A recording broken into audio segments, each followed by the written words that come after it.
It's Valentine's Day today, the day of love. My book, Intimacy of Light, is about divine union and divine love, so I thought it would be nice to read an excerpt from the book.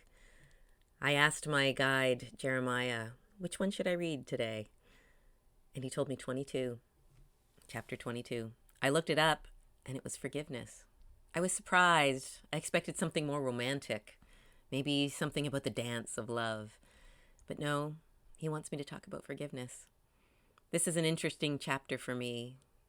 It's emotional and vulnerable. It resonates a lot with some of my experiences that I've had when it comes to love.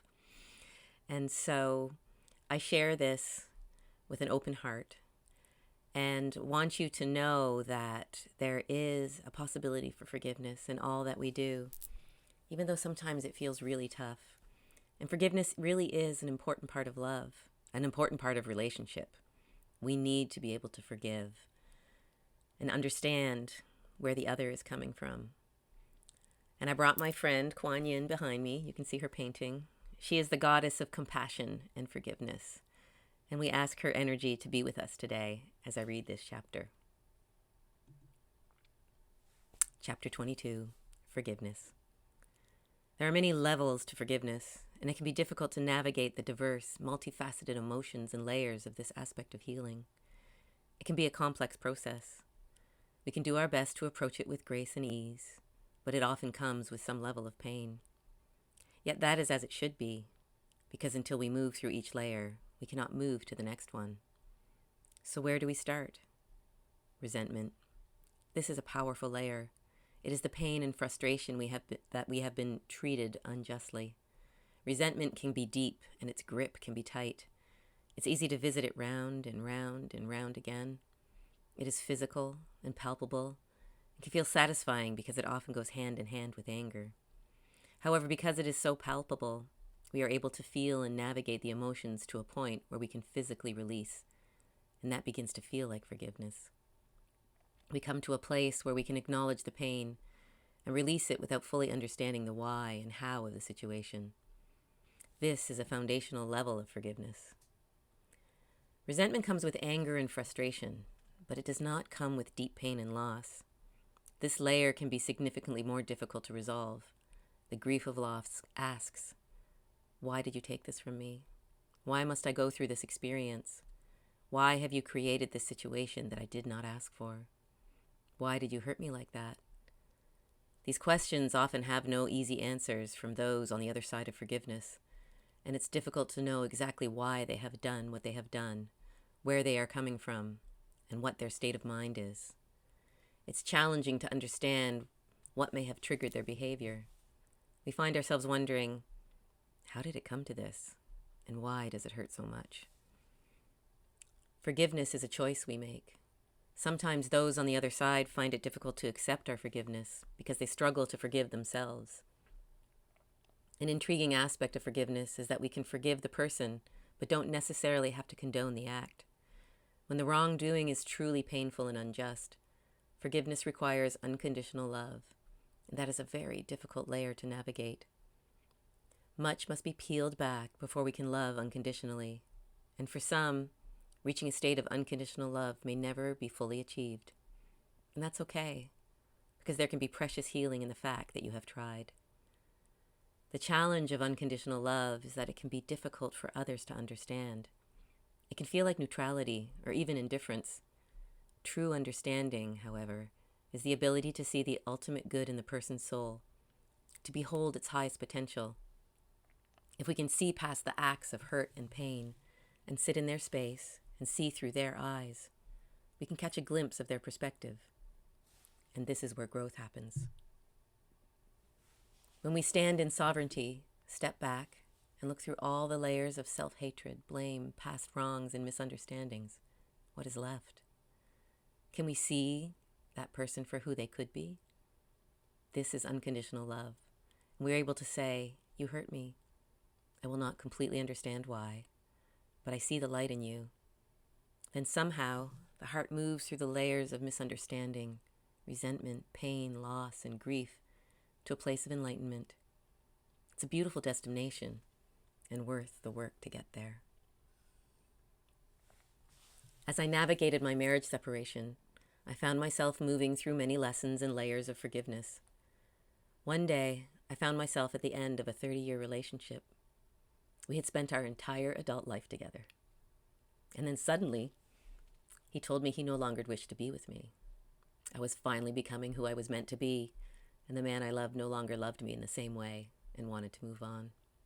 I was blindsided. I thought we were the perfect couple, but gradually, I accepted the situation. I started to see where things had gone wrong and to understand and accept my role in it. This allowed me to better navigate my path of healing. It was a long separation process for which I am now very grateful, because during that time, I learned so much about myself and forgiveness. I had to learn anger to learn forgiveness. I had to release resentment. I had to surrender my control over the situation and any judgment of the actions of others, especially my husband. Although I did not agree with these actions or fully understand why, I always tried to see the light. This, for me, is the deepest level of forgiveness. Still, there were many times when I thought I had reached it, only to turn a corner and face another situation ready to challenge and test me. I am so grateful that I was in a place of awakening, enlightened enough to sit in this forgiveness, move through it, observe its many facets, and strive for the highest good within the situation. Now that is all said and done, we remain friends, for which I am eternally grateful. When we can find forgiveness at the level of unconditional love, we find that we can have compassion for those who have hurt us. We can still care for those we believed would love us all the days of our lives. This is possible because we realize that they still do love us.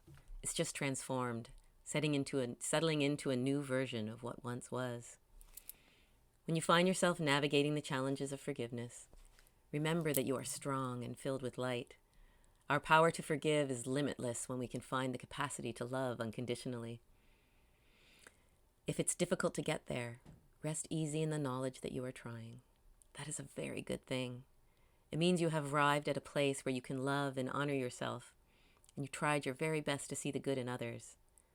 This is a key to love, and from this place, love flows forth in the most beautiful of ways. It is quite a journey of forgiveness, and I remember writing this chapter, and it was really emotional, and I was so grateful to look back on my journey through my own marriage separation. That taught me so much about the whole process of it. And, Jeremiah, he talks about forgiveness in a way that from the divine perspective, there really is no need for forgiveness, which is a strange kind of concept until you realize that our souls are all here to learn and grow and experience. And these experiences that we have in relationship with ourselves and others is about growth and learning and mastery. There's a story in this book called The Muse and the Artist, and it is about finding forgiveness. And in that chapter, he talks about the importance of forgiveness, the act of forgiveness, even though from the divine perspective, there really is no need for it. And this is what he says. As we stand in the remembrance of a human life, we can allow ourselves to forgive even when the soul knows it is not necessary, as it was all agreed upon in the name of experience and love. Acknowledging the shame, blame, and guilt opens a doorway to release and healing. What we did was ordained by our souls and forgotten by our human self. Let us be gentle with each other as we heal wrongs that our souls understand are right. The act of forgiveness is healing. Say the words, express your pain, and then let your soul fill those spaces with wisdom and love. I think that's one of the most important and my favorite quotes from the book from Jeremiah. There's a lot of wisdom in there. And if you are finding the need to find forgiveness, there's a lot going on in the world, and I'm sure we are all looking for a deeper understanding of the whys and hows. And we're feeling like it might be impossible to forgive some things. But know that it's all meant, I believe, for our highest good. And so Jeremiah gave me a prayer of forgiveness that I wanted to share with you. It's very simple. And it can be powerful when you need it most. It goes, I am peace, peace be. I am love, love be. I am grace, grace be. I am forgiveness, forgiveness be. I forgive you, I forgive me, and so I am free. Peace be. Happy Valentine's Day. May it be filled with love and compassion and forgiveness, passion, friendship, and mostly peace, and of course, love.